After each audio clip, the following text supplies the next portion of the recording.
The third week we do mock interview, and this mock interview has really been very, very helpful to a lot of our colleagues because it puts you in that environment you would normally be when you are doing interviews, and then that is when you will be in the best way to assess your preparedness for interviews.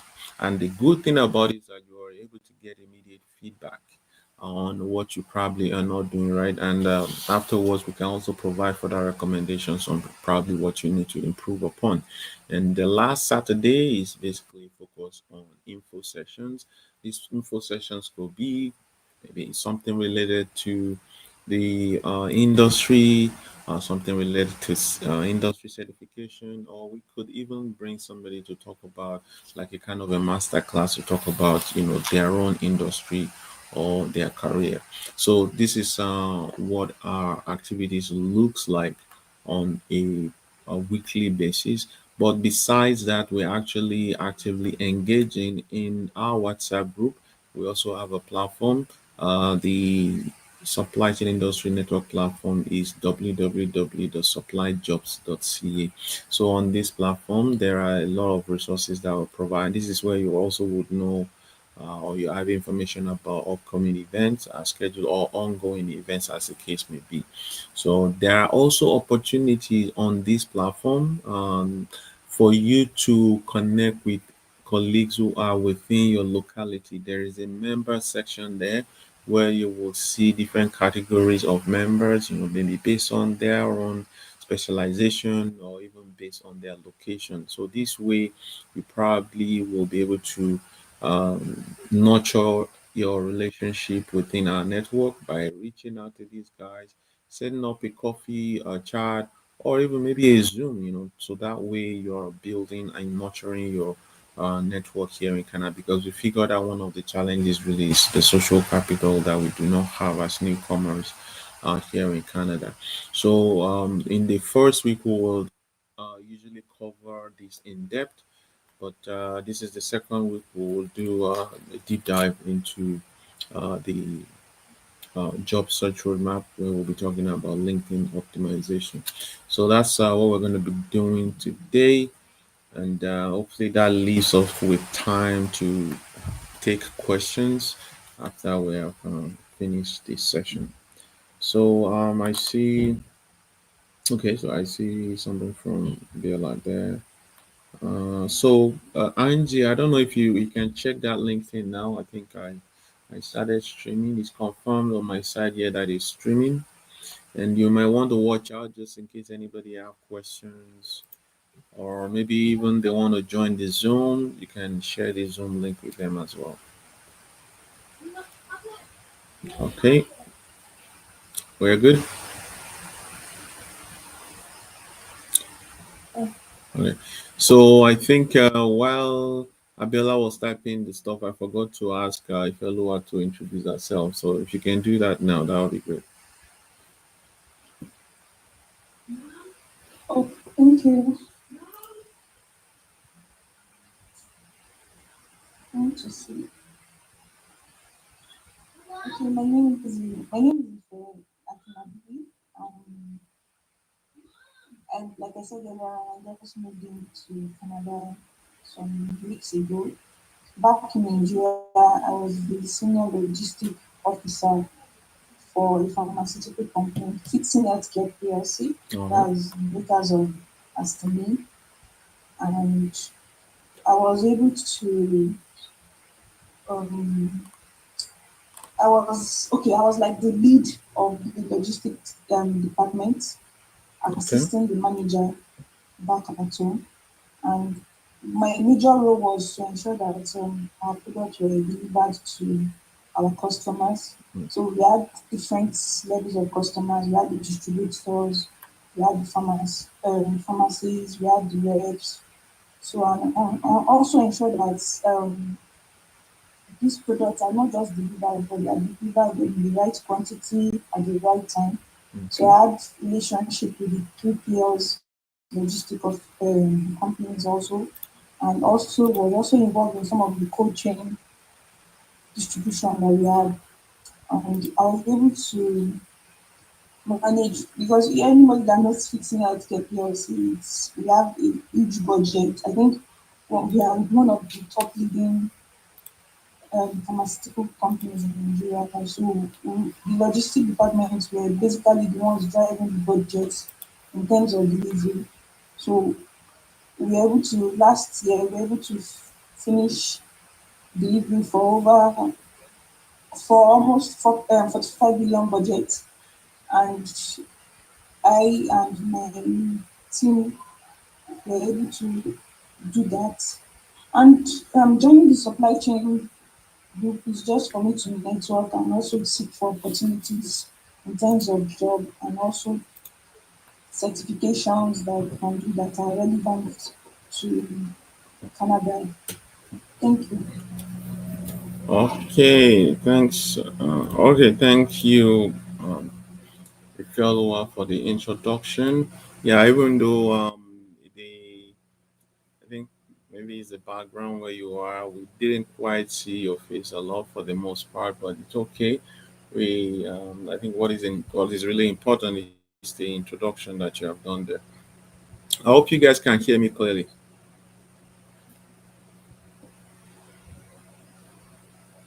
All right, can you hear me? Can you confirm if you can hear me? Yes, we can. Oh, okay. All right. So let's get to it. You know, it's even helpful that today we'll just go straight to the meat of the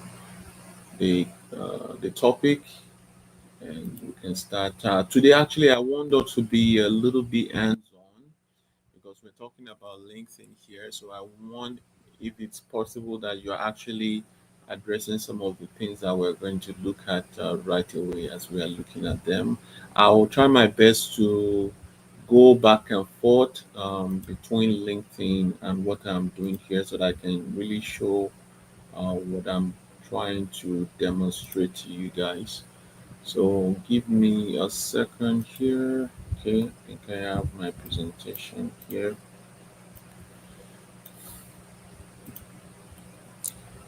All right. Confirm my audio, but I can Uh, only hear again. oh, you couldn't hear me? I can hear you. I can hear him clearly. Maybe it's fine. How about now? Can you hear me now? Yeah, even you, we're struggling to hear you. Like I said, your Yeah. sound is a bit muffled. I don't know why that is the case.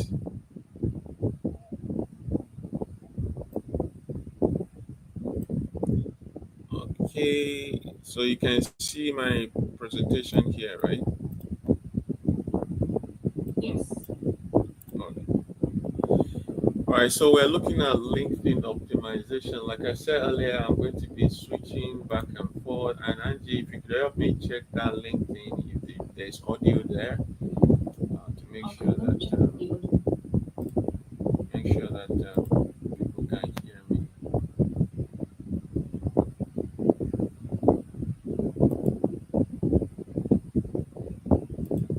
ISP.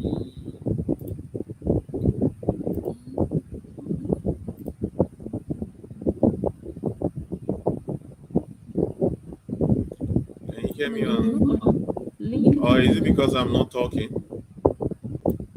Okay, maybe when you talk, I will see if Okay, there's okay, yeah, just watch out for it. So I think it should have audio because I actually set it up to have audio. So, but sometimes it just behaves. because I'm using my phone and my laptop for LinkedIn. I can only hear you from my phone, Okay, and my audio is on. My volume is on the highest. let me check on my side. But you do see my video on LinkedIn. Yes, I can see your video, All but I right. can't hear your voice. Yeah, I think there is audio there. 'Cause, yeah, I'm seeing subtitles. So subtitles definitely means that there is some type of audio going on there. All right. Okay, so yeah, we'll also be watching it on my own side here. So quickly, I talked briefly before we started actually my career about 20 years in supply chain, and currently my focus actually is on supply chain technology and transformation. That's where I've been pursuing the past few years. So uh, we started several projects to pursue training, consulting, and also ERP implementation and supply chain transformation. And of course, you know about the supply chain school, which is the platform that we have been using to help with skills upgrading. Because we realize that it's not just only about the regular barriers that relates to Canadian work experience. There are also some concerns about the skills that we bring, if it is sufficient or if it is up to date. So we are also using this to address those type of challenges. I'll give you an example. Somebody who had procurement experience for the most of my career. I've never done anything related to planning, but when I came to Canada, that's when I actually realized that there is like planning is a huge part of what is going on in supply chain, and not only just the operational side of it.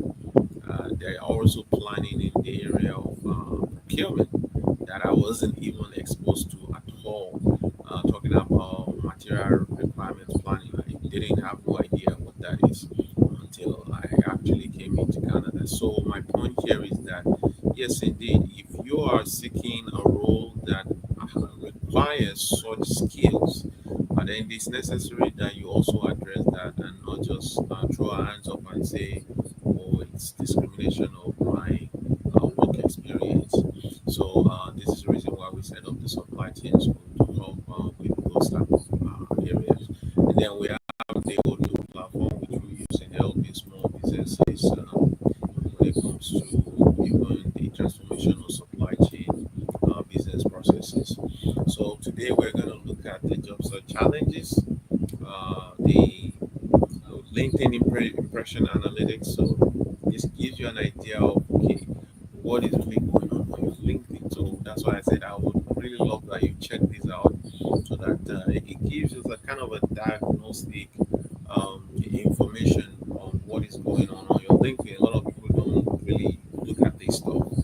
Then they will look at the assessment of your LinkedIn profile. There's a survey that I'll have you complete, and they will then focus on the specific optimization issues and the areas where you might have to improve on your LinkedIn. So here are the categories of challenges that we deal with as newcomers in Canada. We're talking about limited professional network. Of course, when you left your home country and you came here, it's then a situation where you will have to build up or build back your network in order for you to have access to opportunities. This is one of the huge benefit of LinkedIn, right? So, paperwork intensive job search is also another issue. Paperwork intensive job search is what is taught mostly when we go to job search. I mean, when we go to social services, that's what they're going to teach us. They are going to tell you about networking, but they won't really do a deep dive like we do here when it comes to use of networking in job search. And when it comes to job search, a lot of us really understood already that it is a very frustrating process when you are applying the jobs online. Either you're not getting feedback from nobody, you don't even know if your resume got to anybody because right, it's just paperwork for the most part. Now, yeah, as I used to explain to a lot of people, the way that we are seeking this job is different from the way that the job seeker are actually filling these roles. So we might end up not hearing from anybody whatsoever, though they posted the jobs online. Yeah, well, because it's one of the channels through which they are looking to get qualified candidates. Doesn't mean that that is the only channel that they're using. There is the recruitment agencies channel. There is the professional association or professional network channel. There are even the using their colleagues or maybe even current employees requesting referrals from them to be able to fill those roles. So they are using all of these, but it appears that job seekers are only going through this job search by focusing mostly on online job postings on LinkedIn and Indeed. And the irony of that is that a lot of these jobs actually are already filled. So for this reason is why you get that result that nobody is really responding because of course they have just done that. They posted that to see if other people will be interested and to make it open. Not like okay, we've seen the people we want and we won't open it up to any other person, which will be against their HR policies, right? And you probably have have heard about the hidden job search. This also relates to that the hidden job search situation because a lot of those jobs, people have been able to get leads. Okay, hiring managers are getting leads from their colleagues from all these other channels before posting it online, or even while they posted it online at the same time. A lot of those jobs they've really been able to get leads of qualified candidates for them. Why a lot of people are stuck online trying to apply to these jobs online. Those roles already have been in one way or the other filled through referrals. So which means that they need to put some more focus on that than you put into the online applications. Even if you are going to do online application, I still always recommend that you look for people within this company so that you can have an idea of what is going on. This is where the frustration is coming from, where you do not hear from nobody, no one, and then where they give you feedback is random. This is the source of the frustration. You can eliminate this frustration.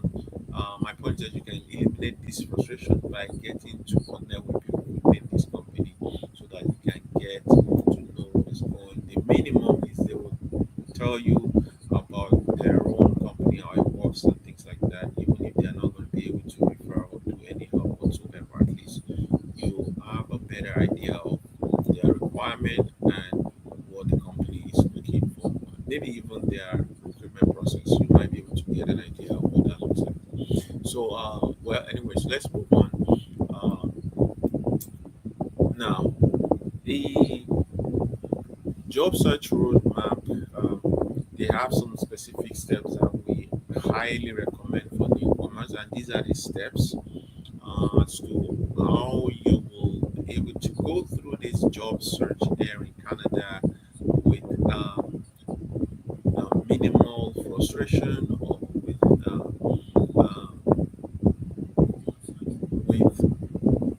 in an effective way. Let's just put it that way. So one of the things that we always recommend is getting referrals. I just mentioned that right there. But the thing here is that we always want to think about it as part of the networking that they talk about, right? It doesn't have to lead to referral, but at least building your network, connecting with people within these companies where you are applying to, so that you are not seen as just another random candidate, right?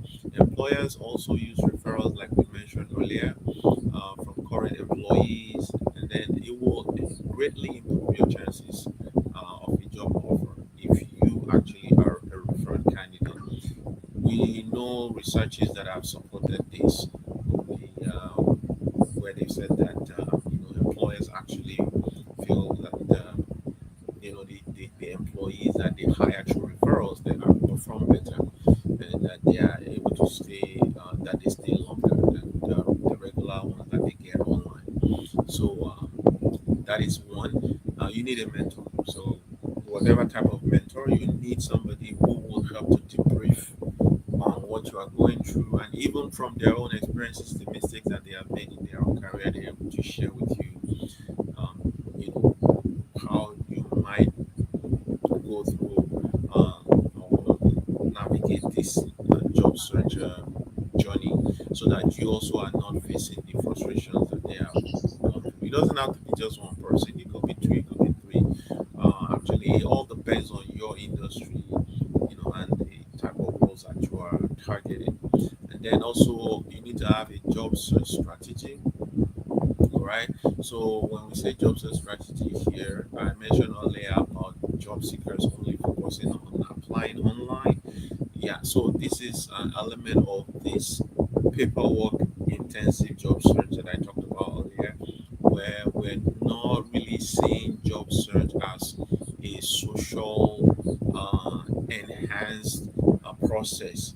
In fact, from the culture that I come from, we call it leg work, meaning it's something that is not moral, so to speak, or it's something that is not supposed to be happening. Whereas the way the industry works exactly is through people supporting and adding value to one another. This is basically what we call networking here, right? So networking essentially is trying to connect with people who are within the industry that you're targeting so that you can meet stakeholders, those who are actually making decisions on this job, on this recruitment process. It doesn't mean that necessarily that they will influence the outcome. However, it shows that you are putting yourself in front of people who are able to give you the required information, the necessary information.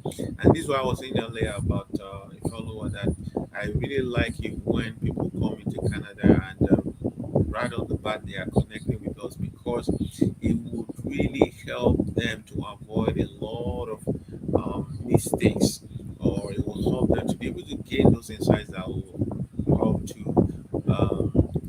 guide them the right way to job search and to integrate here in Canada.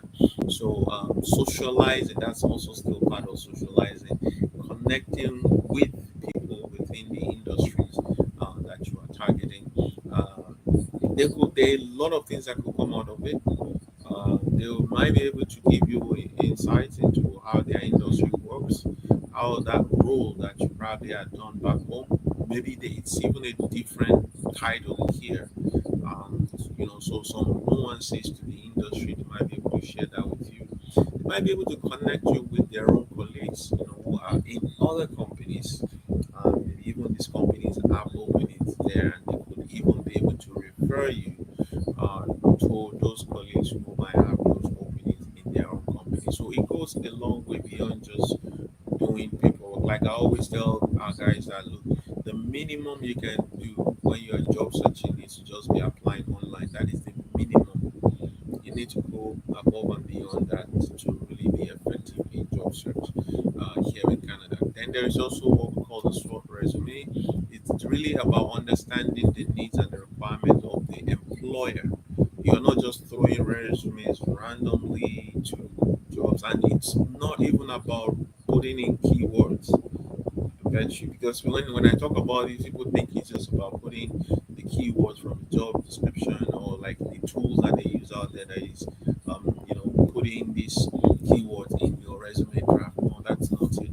You need to speak from the point of view of the employer in the way you express your skills and your experiences, so that they can really see that this person indeed have what it takes to be able to deliver. It's about also highlighting the achievements that you had in the past work, the past job, that these experiences that are in alignment with the goals or the objectives of these roles that they are publishing. A lot of people don't go to that level, of aligning with the jobs that are posted because, of course, we are focused on the job search approach such that we are just looking at how many jobs you can apply to in a week, and this is why we get no response or one response even after applying to 50 job posts, because we're doing what we call the spray and pray strategy. Okay, obviously it's different from the socializing strategy, right? So spray and pray is just you're trying to apply to as many jobs as possible, whereas you're really not hitting the nail on the head, and your resume it just goes into the black hole like every other random job applications that people are doing out there. So that's what also a resume helps you to do, to understand the requirements of the employer or the hiring manager. This is the reason why they want to hire this person. So look specifically into those requirements. That could be qualification, it could be industry certifications, it could even be the type of problems that they're encountering in their company skills and experiences that will help to solve those problems. So you need to be able to articulate to that level in your resume so that your resume stands out from the all of the others that are being just thrown randomly out there. Now, seek feedback essentially is about getting some type of feedback to help you improve on your job search, and this is what a mentor will do for you. This is what a job search coach will do for you. There are others that will help with this, and that's if we're getting it from those guys. The hiring manager can debrief you, but we know that our experiences is that they don't normally do this. If that's if you're not even ghosted, for the most part, that like they're talking, they're excited during the interview, but all of a sudden they just vanish. So preparing your mind, you feel you are so so you know this happens a lot, and that you're not getting frustrated. It's just part of the journey, but making sure that you are addressing the necessary things is the reason why we talk about seeking feedback. If it's about effective communication, clarity in your speech, they might not even provide this feedback because it could lean towards you perceiving it as discrimination of your um, your speech because maybe you have accent, things like these are some of the things that many people have said about the reason why they were not hired. But a lot of the times nobody actually even says that to them because a lot of recruiters that I've asked about this would always say, "Oh, we don't want a situation where they would now take that and then use it as a cause to sue us because they are perceiving it as discrimination." So we can't really provide it. That's why they vanish because if they will ever tell you the truth behind the reason why they haven't hired you, some of them might look unreasonable to you. That's why you see them ghost you,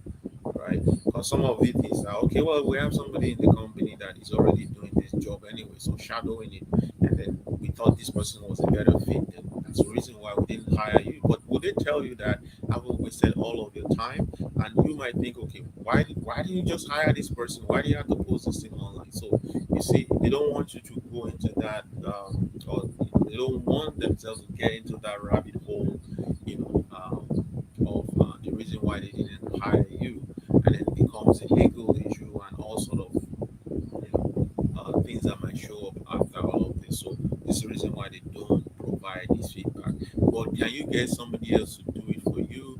Yeah, you can have a mentor who can provide that. You can have a coach who can provide such support. Now, upgrading your mindset, even though I've emphasized so much on the other things, upgrading your mindset is actually a huge part of this. Because when you are going through these frustrations, as the case may be with many immigrant professionals, what will really keep you going is your mindset. And I always like to emphasize that it's a mindset game at the end of the day.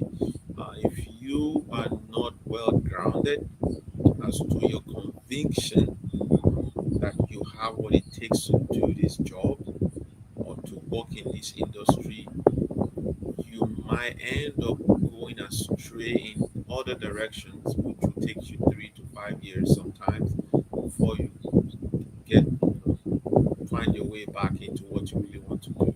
And I've seen a lot of people who've done that, just gone the other direction, and then they till they're still asking themselves what happened, and then some of them just just throw their hands up that of course they are here for their kids, and then their own hopes and their own dreams basically shattered that way. So it is very very important that we have a learning mindset. That's really what this mindset is. We call it a growth mindset. If you have a growth mindset, you will always ask question as to okay, what can I learn from this? What can I do differently? That is what a growth mindset is, and that is the mindset that you will need to have to be able to succeed here in Canada. Given that we are in a new culture, there is a huge social cultural difference, and we need to be able to have that mindset to see what we can do to move us closer it successfully here in Canada. So I will leave it at that. I think Adela, you wanted to add something. Adela, are you there?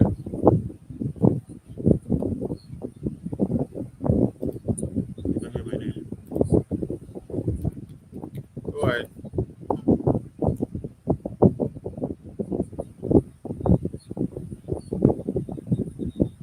All right.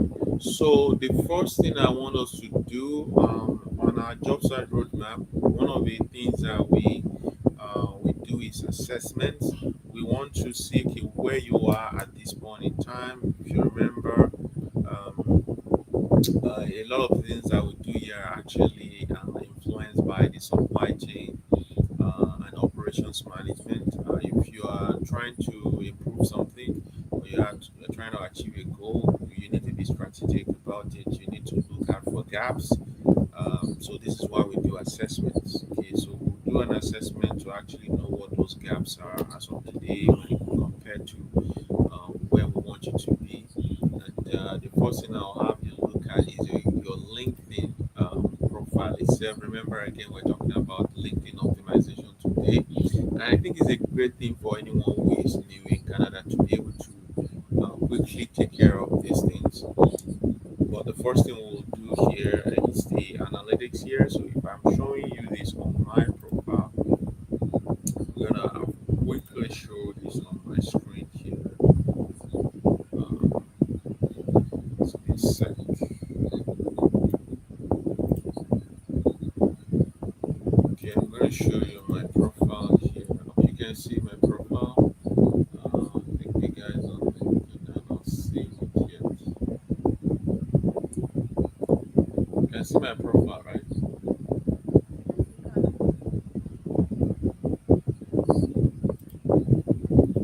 Give me a second. I want to share something on LinkedIn.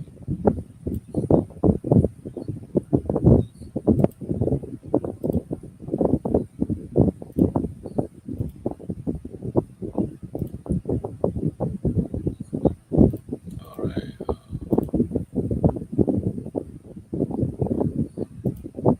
A little bit difficult here. Please, I have to drag these things. Let me see. I have to drag this to my small screen here so that they can see what I'm doing on LinkedIn. Okay. So there you have it, my LinkedIn profile. So I want you to do same. Go on your own LinkedIn as well. So go and look at this. Show all analytics. So this is the part that you want to look at. Hopefully you have it, because I have seen some people who might not have this because they don't really have a lot going on their LinkedIn. But this is the part you want to look at: analytics and tools. You can see the post impressions here, followers, profile views. So these are the people who view my profile for the past 90 days. And then there is search appearances. So this is the one that is very relevant. All of them are relevant, but the one that is most relevant to job seekers is this one here. Okay, so let's click on this one. Now this will show you some things. It will show you the job titles you were found for.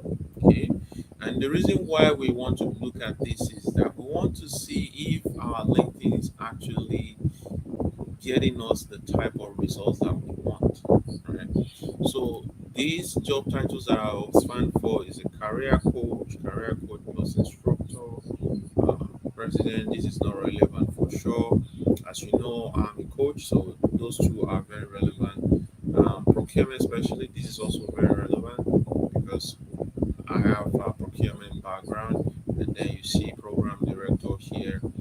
This is because I also the supply chain industry network is a non-profit, and this is the reason why you are seeing this one there. So these things that you see are actually coming from my profile essentially. So it means that the way you have set up your profile actually um, is a very important factor for the names or the searches that you are being found for, right? So if you are looking for the so to make it make sense, I know I used some type of English here. So if you really really want to make it make sense. If you are, let's say you worked in in the bank in your past career, and your job title was, let's say, advisor or something of that nature. And now you come to Canada, you decided that okay, you want to work in a different role, let's say cybersecurity analyst, right? Now, those are two different roles. Now, if you did not optimize your LinkedIn to show you as a cybersecurity analyst, guess what you will be seeing here? You will be seeing bank advisors here or something related to the bank. You won't be seeing cybersecurity, meaning that the people that are actually searching for cybersecurity analysts are not seeing your profile because what you have on your profile is a bank advisor title. And this is why I tell people that it's very important then to optimize your LinkedIn profile to align with what you are really looking for. Okay, the LinkedIn profile is not just there, as a way to show off or just as a brand, but it's there for a purpose. Okay, so to be able to draw the people who are looking for you to your profile. That's really what this is. It's just like your website, kind of. So you need to optimize it so that it is the search keywords that people that needs you are using that you are also putting on your LinkedIn profile. So in the balance of marketing or digital marketing, they call it SEO, search engine optimization, right? So it's the same thing here for your LinkedIn profile. You need to use the keywords that your the hiring managers are searching on LinkedIn, the recruiters are searching on LinkedIn for your job title. So top companies your searchers work at. So here is also another important one. Of course, serial project services probably will be people who are working with serial projects that are doing maybe they're clicking or something of that nature. The World Bank Group, I don't know where this is coming from. Ellis Dawn, Manitoba Institute of Trade and Technology coming on Manitoba. So if you are looking at this and you are a newcomer from any country whatsoever, the companies you will be seeing it as if you were active on LinkedIn. The companies you will be seeing here probably still in your own country, and you don't want that, right? So this is because the people that are still within your network are based in your own country, and these are the companies you will be seeing here, which is not supposed to be, meaning that you have not optimized your LinkedIn profile to help with your transition here to the desired profession here in Canada. So here is also another one: top job titles of your searches. So, of course, the type of people you want to be looking at your profile is very important, and this is still based on what you have optimized on your LinkedIn. Of course, for somebody who wants to work in procurement or in supply chain, you want hiring managers to be the ones looking at your profile. So, you want job titles to be of those who are looking at your profile to be like maybe senior logistics analyst, maybe logistics director. Those are the type of title you want to be seeing. But if you are looking at this and you are seeing something totally different, it's okay if you see job titles that are similar to your job title. Yeah, that's fine because it means your colleagues are seeing your profile. Now, for mine here, you can see logistics specialist, you can see purchaser, business strategist, you can see other founders, and this also is driven by your activities on LinkedIn as well. Like all these ones you're seeing here is just been driven by my own activities on LinkedIn as well. So this should give you an indication if you have a well optimized LinkedIn. But we're not quite there. We actually will do some survey to get an idea of all of the different areas. So this one I just showed you is just analytics to give you like an idea of what is going on behind your LinkedIn profile. But let's look at some surveys to help you prod or to probe further what might be going on your LinkedIn. So I'm going to share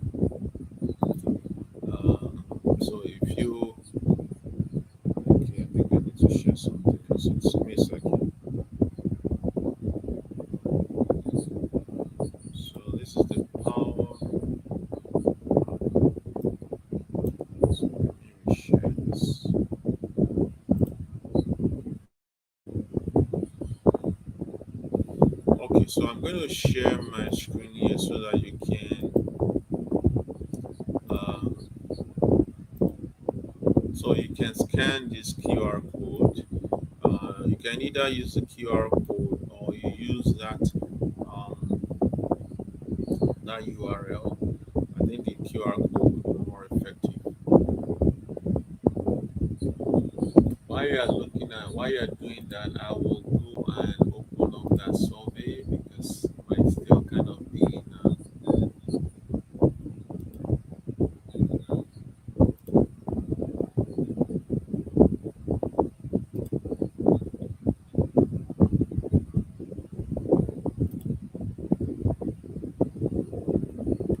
yeah, I'm going to open up that survey.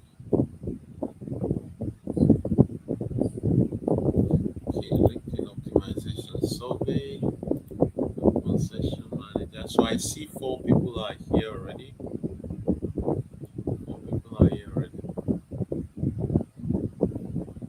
Right. So I'm going to start it. I might need to bring this on my screen as well. Right. So what we're going to do is going to go through this. Like I said earlier, we need to assess what the situation is currently. We can identify gaps, and with these gaps, you will know okay what probably you need to address. So the first question here is your LinkedIn profile picture a professional headshot that reflects your expertise. So let's look at what people are voting. So the good thing here is you don't have to lie because this is it doesn't show your name on it. So this is a generic, question. It doesn't have anybody's name on it, and even your poll is not showing who is polling. So feel free to tell us what the situation is. You're not alone. We can go back and then look at the result for the entire number of people that have surveyed this. I mean, that have responded to this survey so far. And then as I go through, I will explain some things as well as we go. So I've seen only one vote so far. Let's do this quickly so that we can move on. This questions is long. I'm sure we have up to 10 questions there. So let's the other three folks that have not responded, let us respond quickly.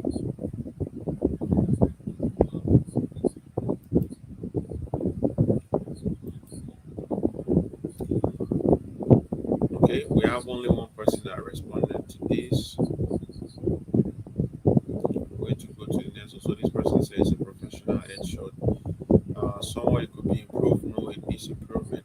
So, how about this?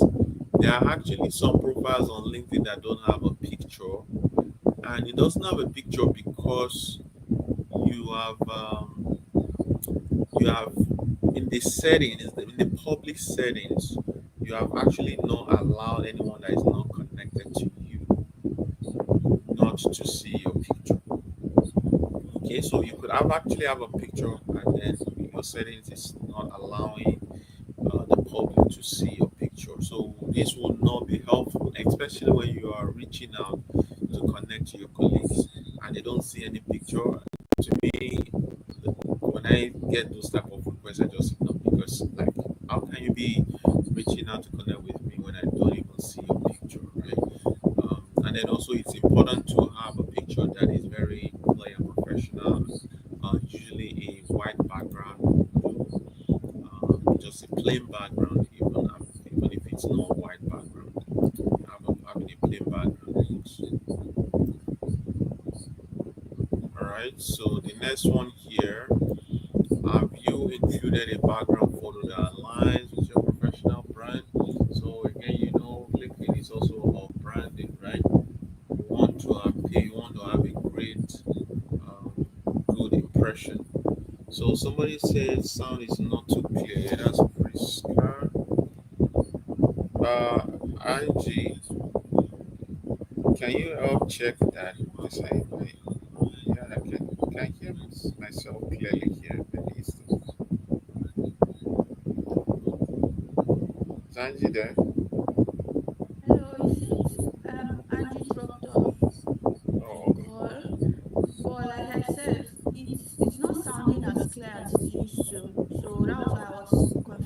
So you mean on the LinkedIn or here? Yeah. Where is the comment from? LinkedIn. Yeah, LinkedIn. Okay, I it's not sounding as clear, but I don't know if I'm just the only one. All right. Adela, can you Can hear us clearly? I can hear her clearly, but when you speak, there's a lot of interference. Okay. No, I think maybe it's my phone. Let me switch up this phone. Okay, so let me know if there's a difference. Okay. Uh, Better. So it appears it's only one person that is answering the survey. We have just one response. We have six of us here, so at least we should be getting five responses.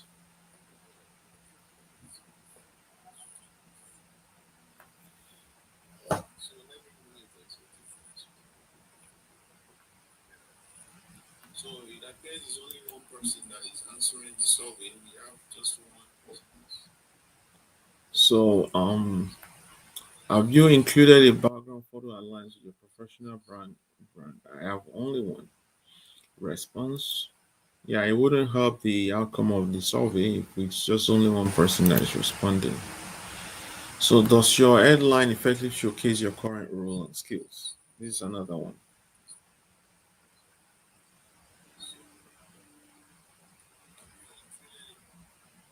All right. So this particular one deals with the jobs that you're actually searching or the skills that you possess.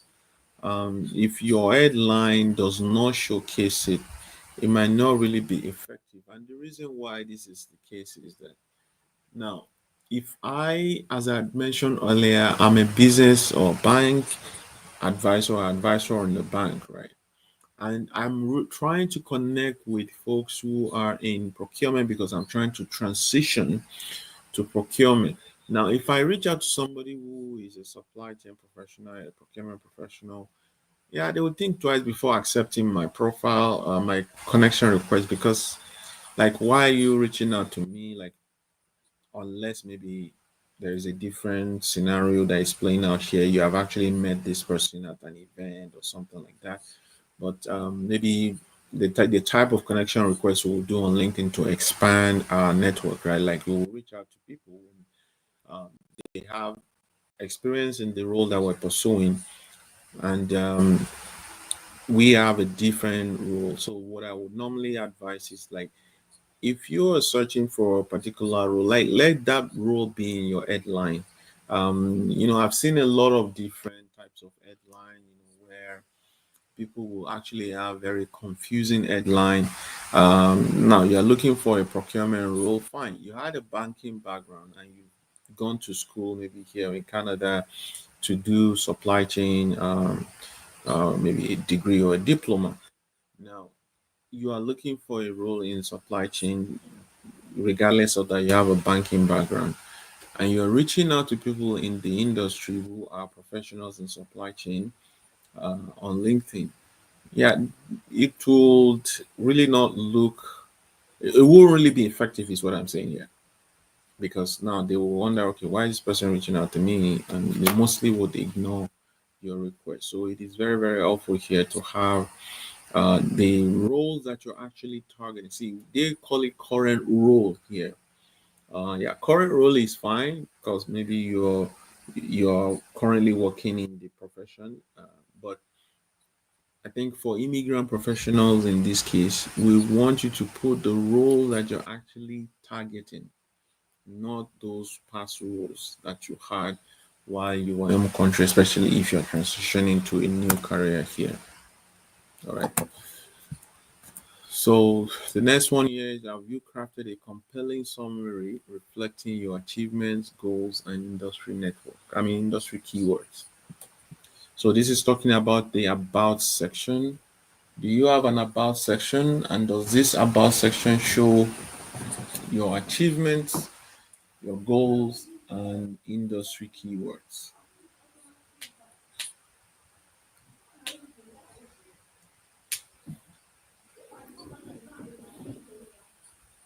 Okay, I think we still have only one person responding.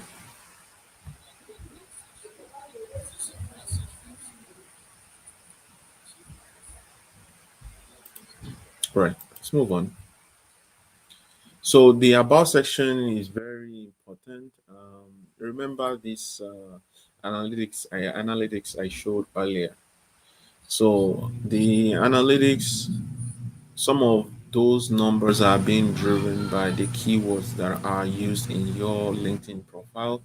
So this is where this about section is very, very important to provide a summary of your achievement goals and industry keywords, because these keywords is really what drives the LinkedIn search engine, where recruiters are searching for professionals to fill some roles.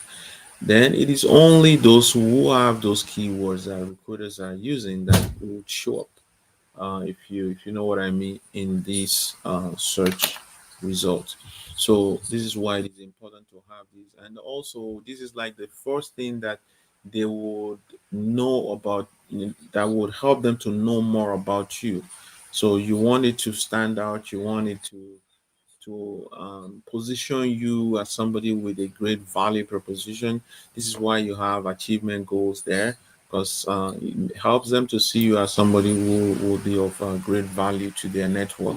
So you want to have that. Besides that, I think also having, maybe presentations that you have done in the past, you can upload it there. If you are a speaker at events, if you've done speaking engagements at events, it's something you can also put there. This helps to showcase your value proposition uh, when it comes to um, having a great first impression when people are checking out your LinkedIn profile. All right. So, uh, Biola, are you there? We have a noise there in the background.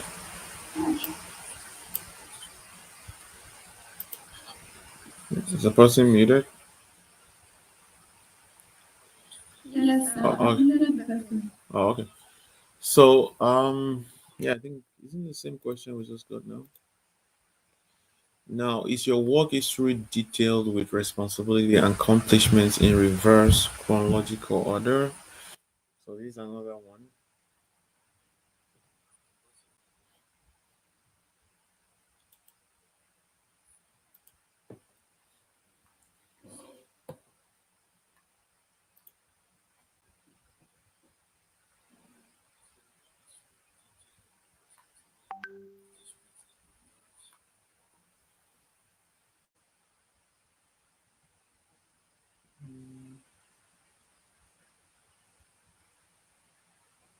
Any other person responding to that?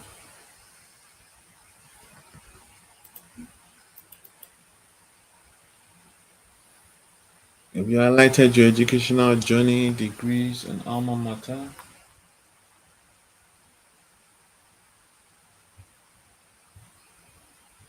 So, when it comes to these entries, these entries also drive some activities that pertains to search, um, the search engine of LinkedIn, or let's even say the network that you are, your the visibility that you have within LinkedIn.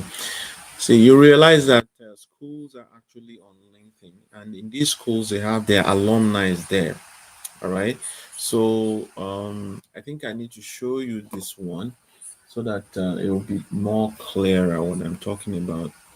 Just give me a second here. So if you look at my LinkedIn, all right. So let me show my LinkedIn here so that you can really see this. Um, sure. Okay, so this is we're back at my LinkedIn. Um, can you guys see my LinkedIn yet? Yes. Yes, we can. Okay. All right. So let's look at my school, for example, which is University of Illinois. So that's where I graduated. So it's my alumni here, University of Illinois. Right? I hope it's the right one. Let me see. Yeah. So you can see this is University of Ilorin, Nigeria website. Now, if you look at this, you see 89,000 alumni. Now, if you put your school on your profile, see, you will show up in this profile here. You show up in this list. And then what is the point of this one? The way I can use this to actually help me in my job search here in Canada is I want to look for people who are maybe within my local area who graduated from my alumni. And this is very, very helpful because it could actually help to drive your local networking where you could meet people whom it is easier to build rapport with these guys because you were at the same school with them. So this is something you could do here.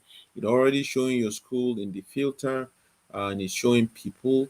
You can even look for, maybe you can use companies sometimes to even look for companies maybe with people who have graduated from University of Ilorin. And the great thing is that you can also localize it, let's say, to Winnipeg, for example. Now, if I want to know people who finished from my school who are now currently in Winnipeg, you see, I'll just click on here and show results. So these are the alumni of the University of Ilorin, where I graduated from, that are currently in Winnipeg. How does this help you to drive your job search?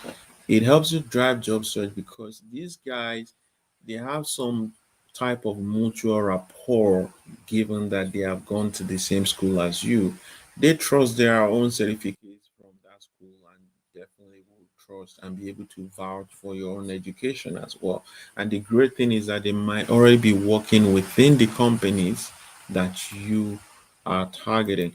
And I can bet you that sending your connect request to these guys would be the only thing you have to do. You don't have to send long notes because they could see these guys finish from their school, right? So, say for example, the other thing you could do is now, depending on the job titles you are looking for, I can go to more and then go and look for title here. Although this section is something that we do during the networking area, not in the optimization area. But let's put procurement here, for example. So I'm looking for somebody who finished from the University of Ilorin, who is currently in Winnipeg, and a procurement professional. Voila. So you can see these are the guys who finished from the University of Ilorin, currently in Winnipeg, and they are supply chain professional. You can see I also came out, right? Because this profile matches me as well. Um, so that is one thing that this could help you to do. If I didn't have a University of Ilorin in my profile, guess what? I wouldn't show up here. I hope that makes sense. So this is the reason why it is very important that you have your schools. So not talking about schools now, you realize that it's not just only schools you had attended when you were back home. It could also be schools that are here that's actually even much more effective, because these guys probably are working currently here in your locality in Winnipeg. I mean, or wherever you are in Canada. So I'm going to stop sharing this. Just thought that would be much more helpful. So I don't know. Let me see. I've only seen one person actually doing that stuff. So I'm thinking, should I continue to share that survey? See. All right. So that is as far as the education is concerned and the need for us to highlight it. So have you listed relevant skills and gathered endorsement to bolster your credibility? So this is also another one. As I mentioned earlier, LinkedIn has its own search engine. And when recruiters are looking to fill a role, or hire managers are looking to fill a role, they might be using this keywords in their search. Actually, there's a particular feature on LinkedIn for recruiters that enables them to be able to put these keywords of interest, which then drives the results, which is the profiles that matches those skills that the recruiters have put in those forms that they are filling. So that means that this is also very important. You will see this under skills section. You will also see it that it could be included in even your job postings. You could include skills in those to further help to drive those search results that will bring you up in any search that is being conducted on LinkedIn. So I don't know if you can see my screen now. Uh, So have you included awards, certification, publications, and projects to showcase your accomplishments? Can we see that now? Let me share my screen. Yeah, so awards, certifications, publications, and projects. So accomplishment is something that is very, very critical when we are filling our LinkedIn profile. We need to showcase our value proposition, as I said earlier. He mentioned it in the summary area, but here now we're talking about the different sections of your LinkedIn profile where you could also drive visibility with the accomplishments that you have listed, like maybe awards, certifications, even publications, because all of these different things um, could be helpful when people are searching even on Google, right? They might be searching something related to just certification, publication, or anything of sort here. And then because you have published this on your own profile on LinkedIn, the Google search engine is able to pick these up, especially if you have your public settings on. It will be able to pick all of these things and they help to drive your visibility even on the internet, not only on LinkedIn. So it is important then to have these things here. Is your contact information updated for networking? Yeah, so a lot of people might not want to put their contact on LinkedIn, but it's very important, especially your Gmail. At least, even if you don't have your phone numbers there, you need to have your Gmails this way or your mails generally, so they will be able to reach out to you if they found you to be of they found your profile to be of interest to them. All right. Have you listed any certifications? Or we saw this one earlier. Let me see. Let's quickly go through this. Now, have you personalized your LinkedIn URL? So this is another one. This is also to help with your search engine optimization and also for LinkedIn visibility. Let me see. Do we have a comment there? Okay. So you need to customize this URL so that it doesn't have some jargons. By default, LinkedIn will have some random numbers generated in your URL. You'll want to remove those. I'll quickly show that. Like I said earlier, I want you to be able to do some things even as of the end of this session today to be able to say, yeah, after finishing of this session, these are some things I was able to do. So if you go here, you go on my profile, scroll up, you see this public profile and URL. So if you have some random numbers here and it's not just your names, you want to remove those random numbers. It even makes it easier as well when you are, putting your LinkedIn URL on your resume. You don't have to be remembering all those random numbers. It's just it's your name that is there. So there you have it. So that's another area that you want to consider.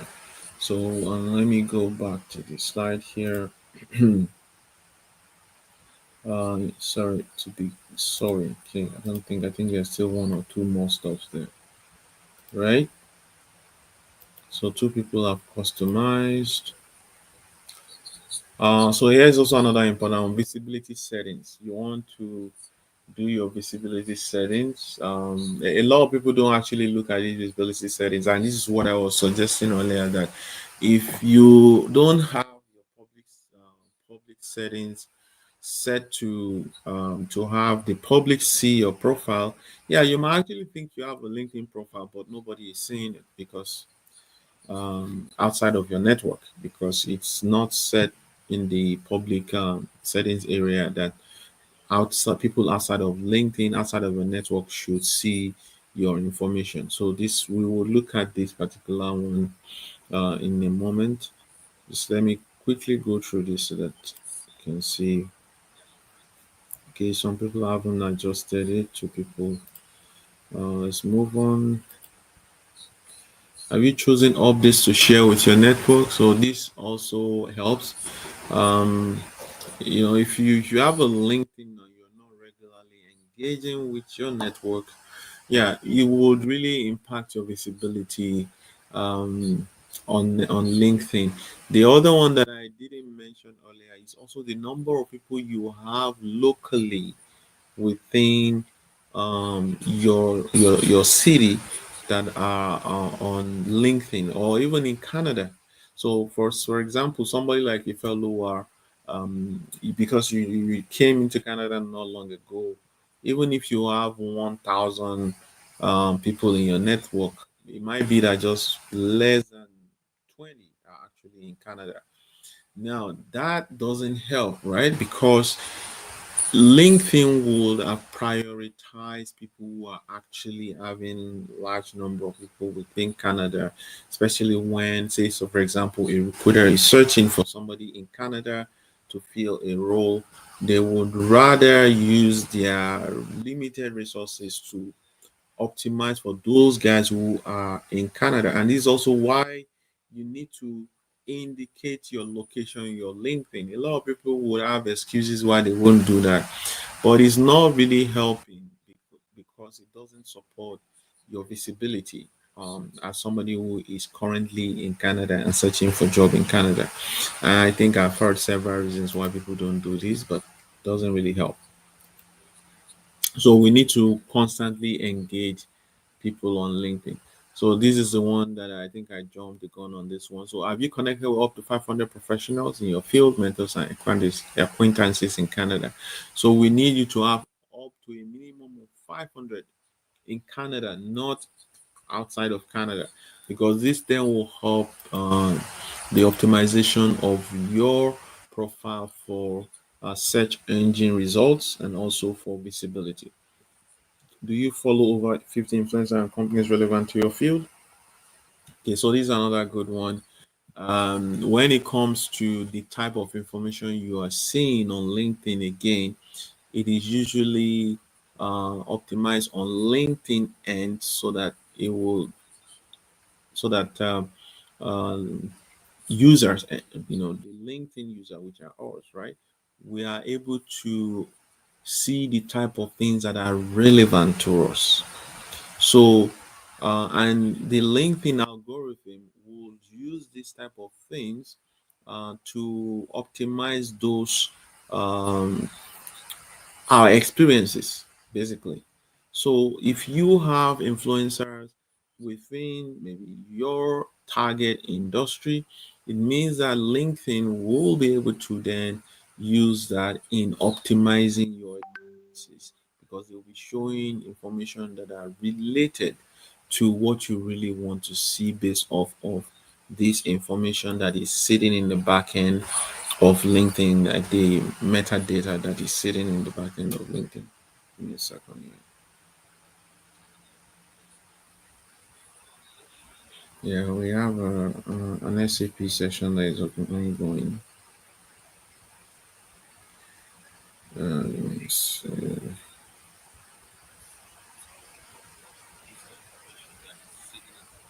I'm sorry.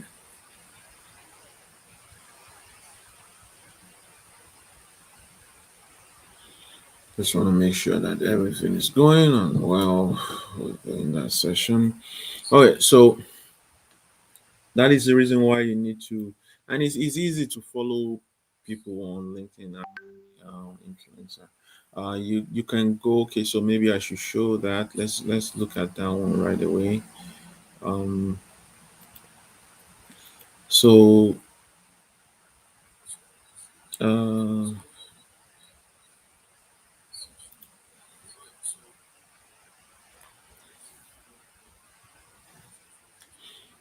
Right.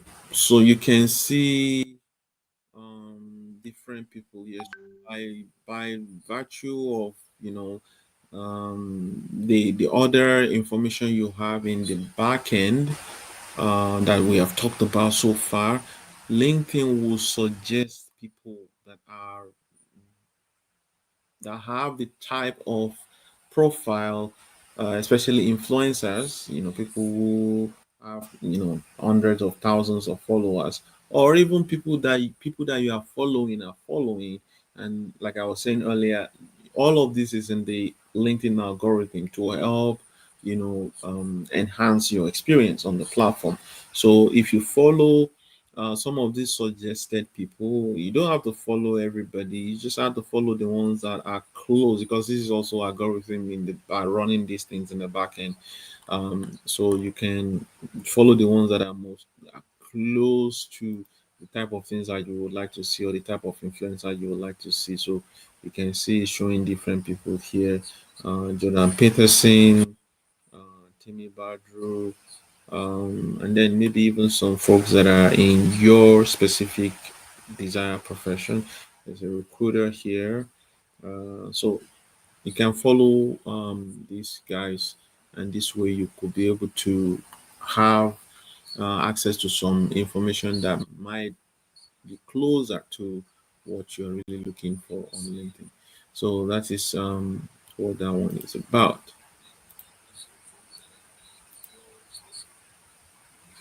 Yeah, do you share articles, news, and viewpoints to engage your network? So this is about using LinkedIn to network. So a lot of people don't do this. Even I am guilty of this, because I would love to at least share on LinkedIn 3 times in a week, because this is really what then drives your discoverability on LinkedIn, as people are liking what you shared, or as people are making comment. This will help those um, who are friends of those guys making the comment to see your profile, so thereby helping your discoverability. So this is definitely something I highly recommend, especially for job seeker. It's an opportunity to also showcase your value proposition, right? Like, you can't just be all about resume. Remember earlier I was talking about socializing your job search, right? Somebody just jumped in here. Okay, submitted. So you can't just be all about applying the jobs online and not, you know explore these other areas. So LinkedIn is a big channel when it comes to job search. When you are engaging in this way that you're talking about here, even though we talk, okay, well, share articles, am I going to be writing articles? You don't have to write articles. You can actually share other people's articles that are close or that are relevant to your area of interest, maybe in terms of your professional desires. You can share their own news, you can post, you can repost, okay, or you can even you can make comment. All of these things helps to drive the visibility that you have within your immediate network, and also even discoverability by people on LinkedIn outside of your network, because these things goes far as much as you are engaging with your immediate network. So have you received up to 10 recommendations from your supervisor or colleagues or supplier to showcase your skills? These are another very important one. When it comes to the issues we're dealing with as immigrant professionals, we know it has to do with social capital or lack of it. So a lot of recruiters would actually look for recommendations on your profile, because this is an element of social proof that you actually can do the things that you have put on your resume, right? So they look out for all these things as a way to confirm that indeed this person might be worth um, you know, engaging to talk to, maybe over the phone, to share information about an opportunity with you. And these are opportunities that they probably would not post, right? So you might be missing a lot of opportunities on LinkedIn, because a lot of the things that we are not doing to optimize LinkedIn profile. So for those who might be wondering, recommendations. I'm not in Canada currently. I haven't done. I mean, I'm not. I'm just recent in Canada, and I haven't really worked anywhere. Yeah. So even those guys you work with in your home country are also very important, because this is a testament to what you have done when you were working with them. The ones that are the most helpful is the ones from your supervisor, but I understand sometimes, even maybe some people are not on LinkedIn and stuff. You can get them to write a written recommendation, and you can put it under your profile as part of the media that you have under your profile. So that's also another way to go about it. And aside from your supervisor, you can get from your colleagues, you can get from your suppliers, especially those who are dealing with suppliers or clients, those who are consulting in third party arrangements. You can also get from your your colleagues as well. So these are the guys you work with who can vouch for your capabilities. This is very, very important, especially for immigrant professionals. So that is about the recommendations, right? So you need to boost it up on that front. Have you indicated your openness to new opportunities for recruiters to find you? All right. So uh, this particular one, a lot of people don't do it because they don't want it to be out there in the open, especially those who, they are currently working with an employer. So, but there's a way you can choose a setting that doesn't put you out in the public. And apparently, some folks have also told me that when you put it out there in the public that you are open to new opportunities, it tends to make people to to not accept your request to connect. Apparently, you have outed yourself as somebody who is searching for a job, and if you are reaching out to people, it's most obviously some gonna give them that impression that this guy is reaching out to me because he's looking for a job, and that might not help you. But what I would say is you can still set it, but make it discreet. Only show it to recruiters, because I've heard that those are the guys you're mostly targeting when it comes to job search, not bothering everybody about your status on looking for a job. Do you tailor each job application when applying directly to jobs on LinkedIn? So this is another one that I think, yeah, we can just mention briefly that when you are applying the jobs on LinkedIn, in fact, I would I would recommend you avoid applying the jobs on LinkedIn. If there's a job on LinkedIn, why don't you go to the company's uh, career portal and go and apply there, because who knows, that job might have expired and you're just wasting your time. And sometimes people they put this job post on LinkedIn, and it's not like they are actively hiring. So you might be applying to jobs that are actually not open, and that's quite a waste of time of for you. Rather, I will go to that company's website and look for that posting. If it's still active, then no, I know they are still open and looking for people to fill that role. So that's the end of the survey. But I think what I want to show you guys is, let's look at the surveys that we've done in the past, and maybe the results, so that you can see for yourself what probably is going on with the way people have responded to this survey. Um, so yes, 20 questions, 50 registered, 53 completed this survey, and look at the average score. Okay, so a quarter, okay, of people actually pass this, meaning that there is a whole lot of opportunities to improve in these different areas when it comes to LinkedIn, according to 53 people who have polled on this survey. So you can see the different areas we covered. Yeah, most people said they have a professional picture here. It's aligned. Only 12 out of the 27 that responded said that their background photo aligns with their brand. Does your headline effectively showcase your current role? So only 11 out of 26, which is less than half, actually said that their headline showcase their current role and skills. So, like I mentioned earlier, if you are new in Canada, that will be the role you are targeting, right? That is for those who are transitioning to a new career. Have you crafted a compelling summary? So, here we have how many people? Um, 10 out of 26. All right. So you can see the outcome here. The point here is that considerably um, a quarter, okay, a quarter of those who have responded here, which is 53 people, have actually done justice to their LinkedIn profile, suggesting that you need to be intentional about your LinkedIn profile. So I don't know, Bella, do we have any questions there? You can go to questions right away.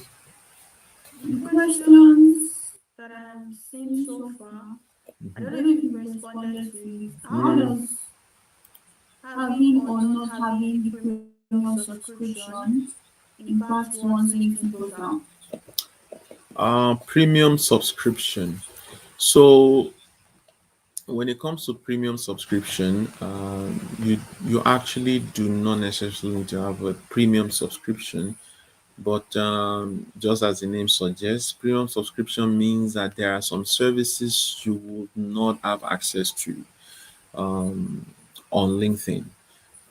So something like the learning on LinkedIn, their learning feature where you'll be able to do courses. Yeah, so if you're somebody who values, adding this to your profile, if it helps also to optimize your LinkedIn profile, to have those short courses, yeah, so you might think about doing the premium. Beyond that, I think there are also some limitations to the number of people that you could reach out to if you don't have premium. Yeah, there was a time that I think LinkedIn did a survey where they were asking people to poll if the if really the premium thing that they are doing is, I mean, that's how they generate, their revenue, right? And maybe some other marketing things that they do. But my point here is that you do not really need it. I use it because I use my profile for business, and there are some things that I really need to have access to. In fact, sometimes I just even ignore paying it, and I realize that they will offer me first month free if I don't subscribe to it after some time. So uh, for job seekers, it's not really required. I think what is important here is to have a well optimized LinkedIn that is suitable for a job seeker based on all the things we have covered so far. But there are still some other things that I will quickly look at on the slide. So just to make sure that we cover all the necessary stuff. But I think it's most helpful if we have questions, because this helps me to look at some areas that we haven't covered in that particular survey. So we talk about this one: customize LinkedIn URL and update visibility settings. A fellow raised up your hand, so maybe she has a question. Yeah, thank you so much, Abiodun. It's such an insightful presentation. So Mm. my question is big. Um, I explained earlier on, I'm a newcomer in Canada, and so far everybody has been telling me that okay, get like a just get a job now before you can go into your field. Yeah. And I have a pain in navigating that because on my LinkedIn, I my previous role is there, and I've started applying to customer care role, and I'm like, there's a lot of confusion in um how do I now merge those two together? Okay. Because now what you said is that we should put the job we are applying to, we should put it on our LinkedIn profile. Mhm. And I just have to get a chance to job before I get my preferred job. So do you think I should put customer care now as my on my LinkedIn profile, or I don't even know, because there's a Okay. lot of confusion if a newcomer Yeah. starting off in Canada. Thank you. So here's the thing: it's all about your goals, right? And when it comes to goals in job search, there are short-term goals, there are medium-term goals, there are long-term goals.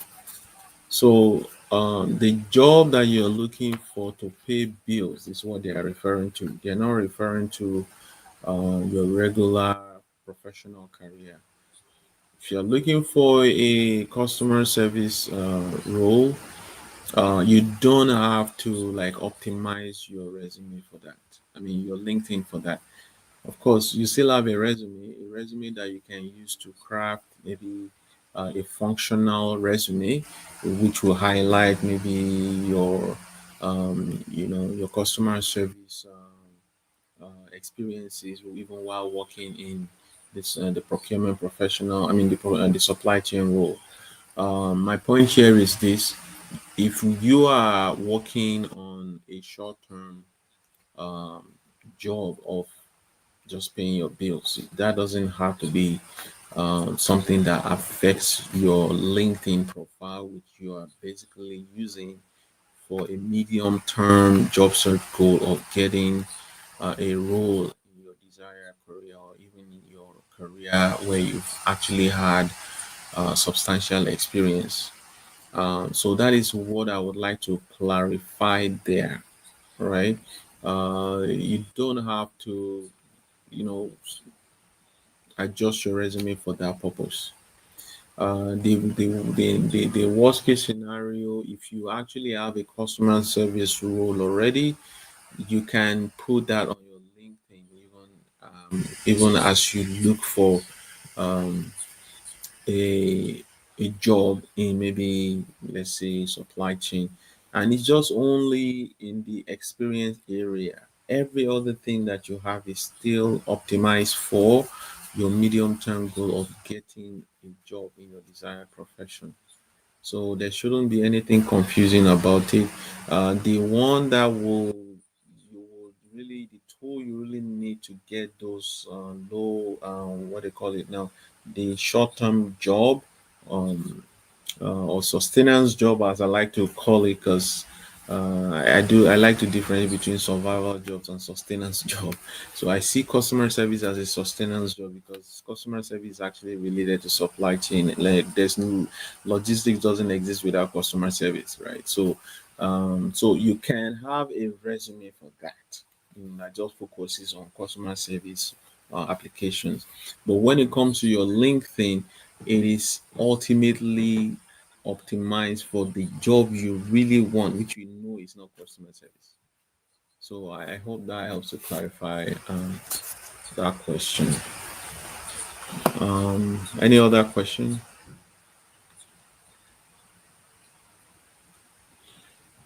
Okay, so if you're lower, does this answer your question? You have a follow up question.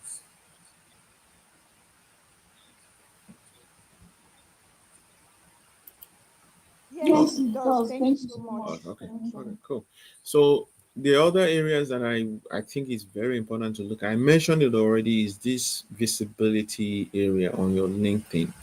So you need to go and look at this. Let me see if we can actually look at this right away, so that we can see if it's something that we can.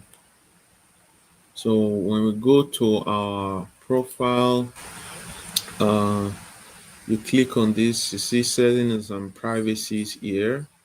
Okay, click on that settings and privacy. So this takes you to the back end of your profile on LinkedIn. So you can see account preferences here. So it's showing all the preferences on your LinkedIn account. And then this is the one you are interested in, which is visibility. So this is your public profile right here.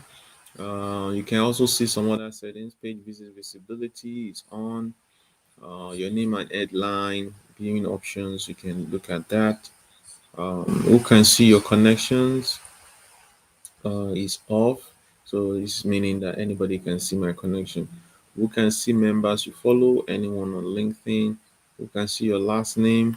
It doesn't show if this is on and off. Represent your organization and interest on. Page owners exporting your data. No, of course. So this is where you will go profile and discovery and visibility. of LinkedIn.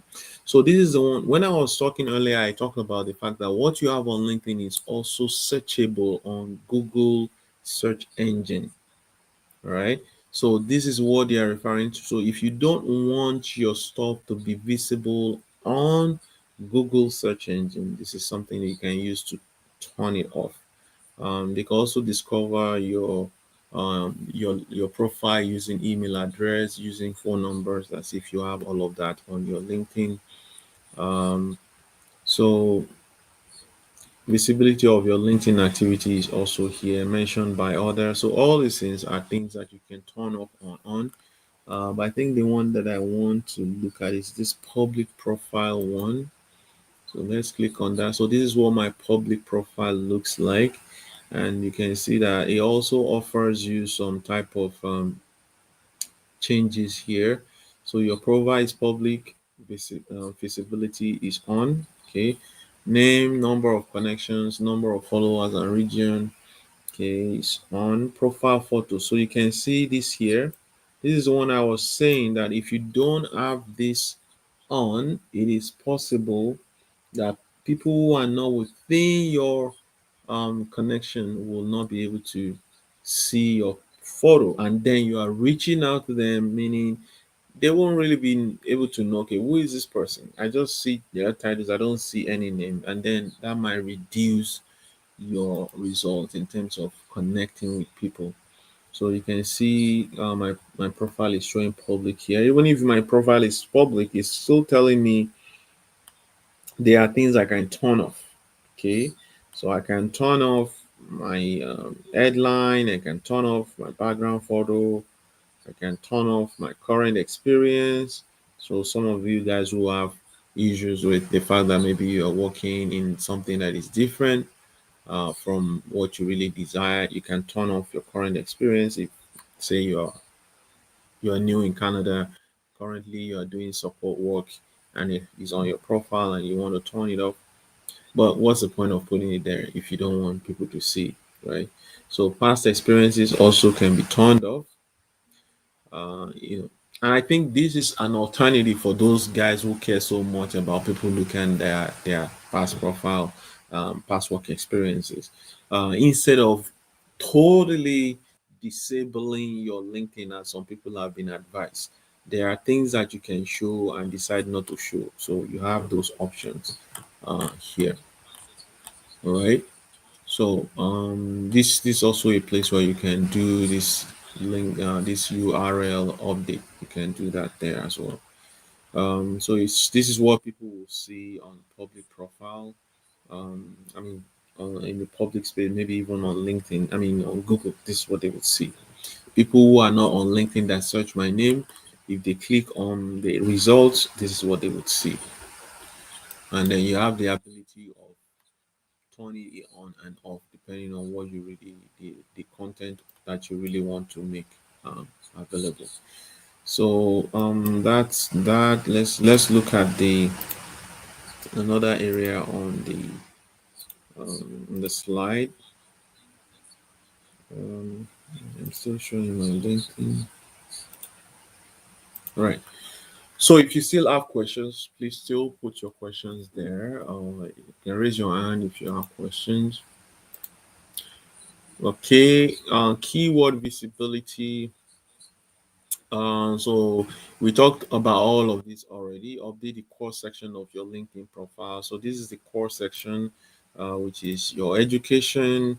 Sorry, your education, your experience, skills, recommendation.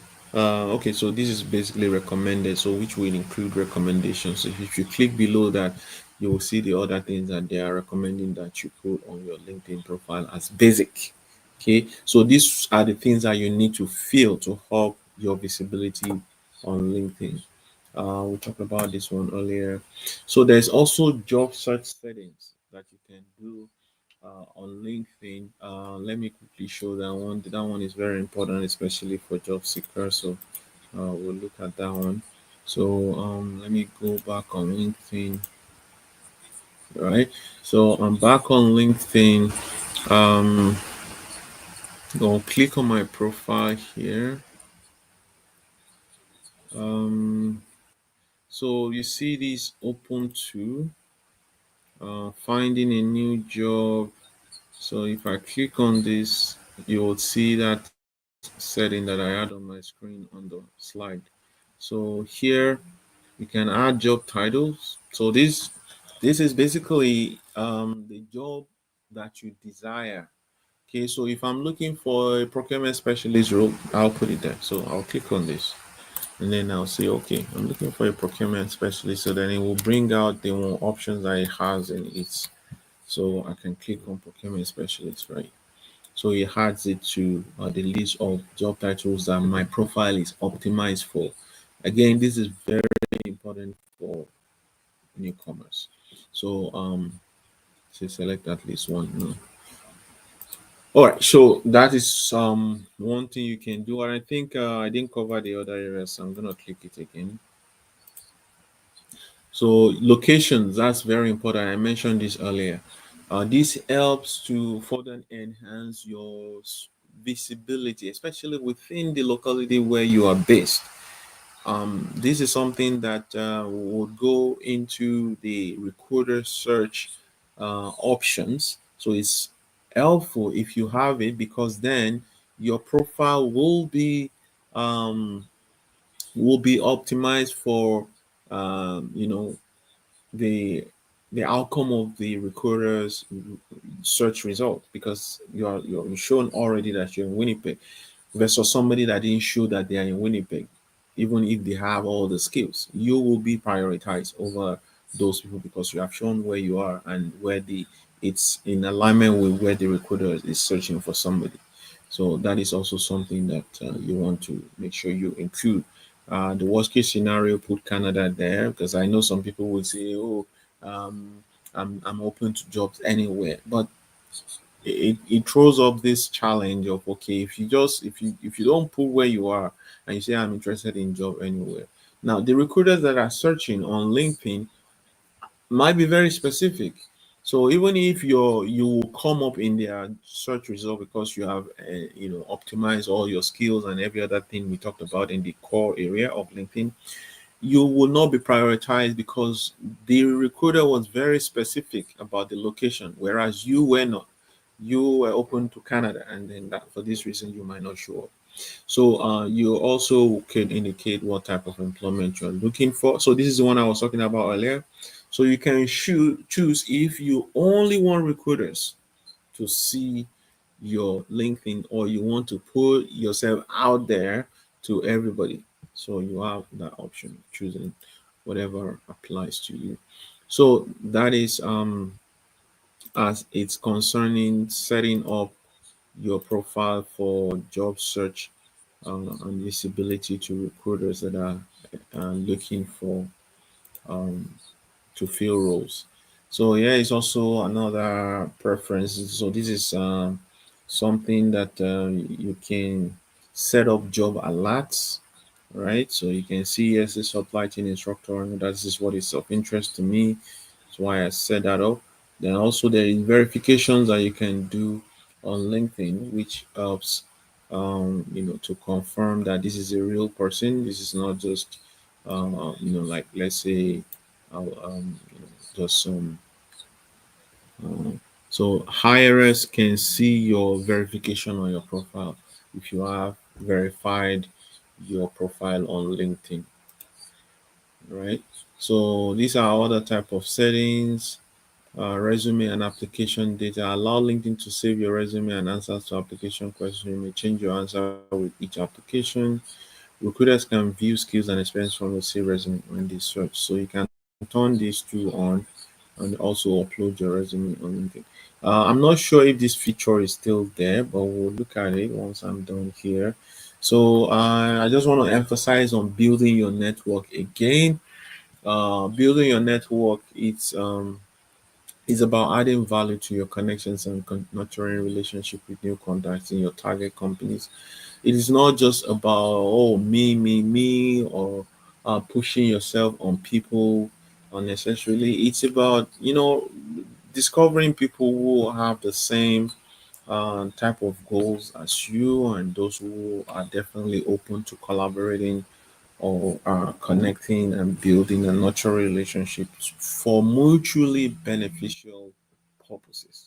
It's not just about one side, it's both sides. So as a job seeker, what I will encourage you to do is that as you go through your job search, don't make it as if it is just about you. Always think about the other person first. It doesn't matter what their level or role is in the industry. Even they could be directors.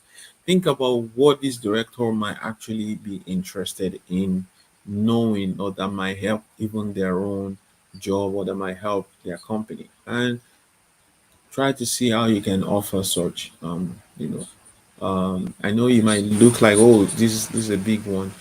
Not necessarily. There are a lot of things that people are looking for on LinkedIn. It's you really just about you knowing those things and then offering them, without looking for anything in return. This is how to build and nurture a relationship that leads to a mutually beneficial. Because the fact that you thought about them first means that they will also reciprocate, means that they will also look out for you. So here are some other things that you can do on LinkedIn, to enhance further your job search as a newcomer. Join relevant industry groups. There are several industry groups on LinkedIn. Join the one that relates to the industry you're targeting or the profession you're targeting. Uh, for example, if I were to be targeting project management career, I'll be connecting with project management groups. The good thing about this is that there are several people in those groups that have similar profile as you, and it makes it even easier to connect, to request to connect with them, because they see that you are in the same group with them. So it makes it easier for them to just accept your connection. They trust you on that level that you are in the same group with them. Personalized connection requests. Sometimes, if those you are requesting to connect with are very, you don't want to miss the opportunity of connecting with them, or let's say you have actually met them in person, you could do this personalized message. So I'm going to throw a little tip here, especially for job seekers. Um, when you're applying to jobs, there's a part of the job description that will actually give the job title of the hiring manager. Okay. Now, go and look for that hiring manager on LinkedIn. Yeah, just go to their company website, look for that specific job title, and there you will see who that hiring manager is. It's possible that they have several people that have that job title. Yeah, filter it down to the person that is actually in your locality, or even reach out to all of them that have that job title, because they won't mention the name of the person in the job description, but they will give their job title, and reach out to them. So when you're reaching out to this type of people and you don't want to gamble by just clicking on connect, do a personalized message to them, because this is the hire manager, and you want to have that chance of getting to connect with them so that you can share your resume with them. See, they are the ones looking for people. They put that job title there just for that purpose. Or let's say we have that information and we can use it to further enhance our job search. A lot of people say, "Oh, is it not wrong for me to reach out to hiring manager?" It is not wrong. In fact, that is even much more effective than throwing some random resumes online that will not get anywhere. The resume that you are sending online might not even get past the ATS, the applicant tracking software that basically garbages your resume. So it is even much more effective that you're reaching out directly to the hiring manager, because you saw that information in job description, you see the job title, go to the company's LinkedIn, go and look for that person and reach out directly with them to them using a personalized connection request. Engage with influencer and industry leaders. We talked about that earlier. So these are key stakeholders in the industry that you want to connect with. Share article insight. We talked about that earlier. Showcase your expertise with content. So reach out to professionals in your field for informational interviews to learn more about their career path, companies, and the job market. So we've done a session on this one. If you haven't attended that session. We have recording. You can go on LinkedIn. You can go on YouTube. You will see that recording there.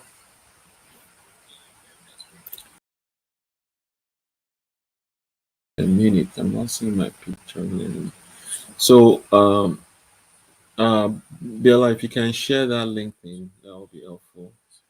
I mean, the link to the YouTube, so that they can, yeah, they can look at. And we have several recordings there. We have mock interviews. Everything that we do here will also be there. So even if you want to refer back to this recording, go to the YouTube. You will see that there. So, question and answer. Any questions again? Answers. Questions. Can indicate by showing your hands up, and you can hear your question. So, for those who might want to get specific info on their job search, maybe you have some specific questions that you don't want to share here, or you need some guidance beyond just what we have talked about so far, because of course this is just one area of job search. We're just talking about LinkedIn optimization. We're not even talking about LinkedIn for networking, which I mentioned that we will take that next week. So, but if you want some specific guidance that addresses your own peculiar situation, you can use the 15 minutes, um, you know, phone call that we're offering freely. So it's free. 15 minutes for this reason. So it will be something we'll just go straight to the specific issues that you'd like to talk about, and then I will offer my guidance or my advice on how to move forward from there. So you can use this QR code or the link that Bella will share with you guys in the comment section. So to round up today, thanks guys for joining us. Um, if you haven't joined the supplyjobs.ca before, do join it. There we share a lot of information. We have actually archived a lot of things there that relates to so many things in the different roadmaps that we are supporting. We're supporting the project management career roadmap. We're supporting supply chain career roadmap. We're supporting supply chain technology career roadmap, and also the job search roadmap, which is the one we're talking about today. Right? So that is from me today. If you do not have any question, we would like to close. This is like the third the third activity today for us. We've had the CSCP. It's that early morning for those who are certified in supply chain using the CSCP route. We've done, and the SAP FI training is currently ongoing. This is the third one, and later in the day we are having the SAP end user training. So if that is something that also will be of interest to you, you can reach out. The SAP user training is starting today, and we're gonna finish, I believe, November 23rd. So it's Saturday, Sunday, and then the last Sunday will be November 23rd, I believe. So that's it for me, guys. We'll leave this session on.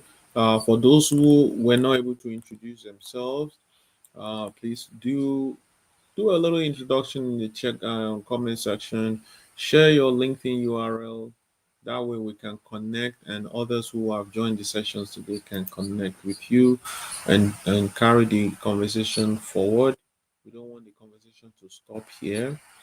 This is what networking is about, right? So you need to reach out, and if you have to do Zoom chat, if you have to meet over coffee in person, yeah, do that. And yeah, that's why also I have offered to you this QR code that you can actually connect with me aside from this session. We can take conversation forward from there. If there are no any other questions, I think this is where we'll round up today, guys. Looking forward to see you next week. We will focus on LinkedIn for networking on the jobs roadmap. And if there are any one of you who would need support with mock interviews, we do it third week of the month. So that will come after next week. We have 4 Saturdays this month. We didn't do anything last week, so that one will be the Saturday before the last Saturday. We are doing mock interview.